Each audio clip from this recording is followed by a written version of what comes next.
परदेश में आदमी उनकर बा और घर में उनकर पत्नी तड़पत हई। एगो बात कहत हई, ए बालमुआ ओ बालमुआ तो सुधिया कबले बा हमारी हमरे बालमुआ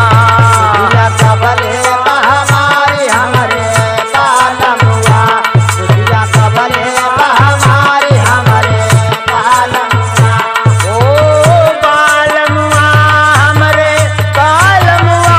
सुधिया कबले बा हमारी हमरे बालमुआ सुधिया कबले हमारी हमरे बालमुआ सुधिया कबले हमारी हमरे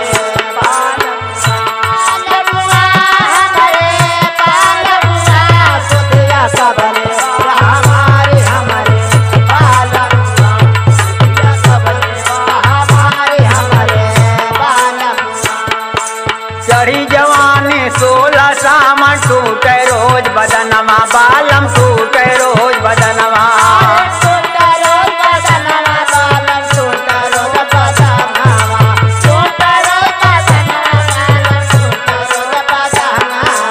मद कै मातल मोर जवानी मद कै मातल मोर जवानी अरे बैरी भइल जो बनवा तो भीतर तरस नारी नारी हमरे बालमुआ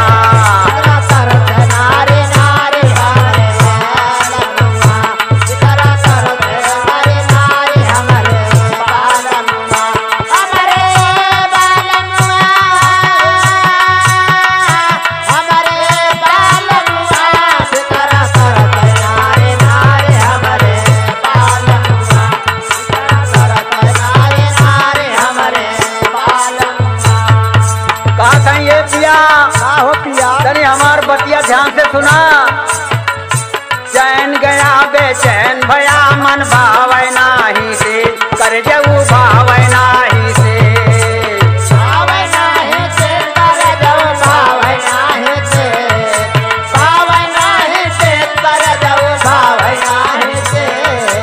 दल के काव बुझाई बहुत लामे हैं यहाँ से हम का दे सकीला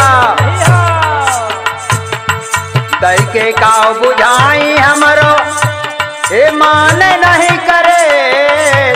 तो मतिया तो हरौ गईली मारी मोर बालमुआना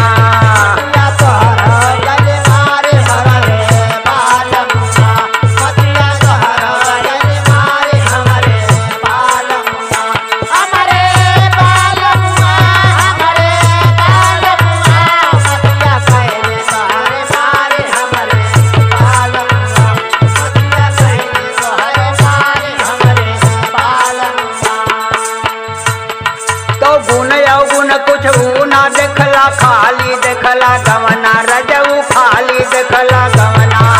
खाली देखला गवना रजऊ खाली देखला गवना खाली देखला गवना रजऊ खाली देखला गवना कैसे करी हम रैन बसेरा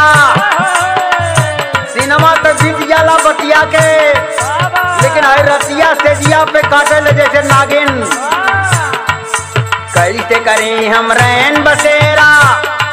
अरे गोतिन मारे नहना तो कैसिया कैसे कैसा मारी हमरे बालमुआ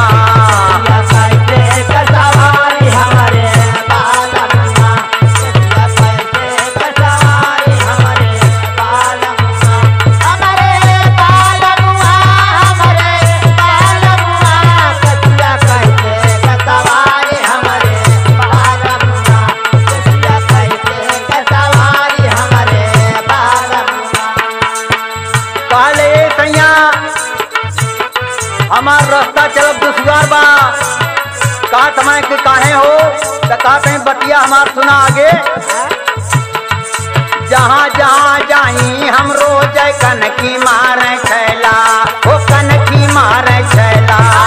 कनकी मारे छैला कनकी मारे छैला कनकी मारे छैला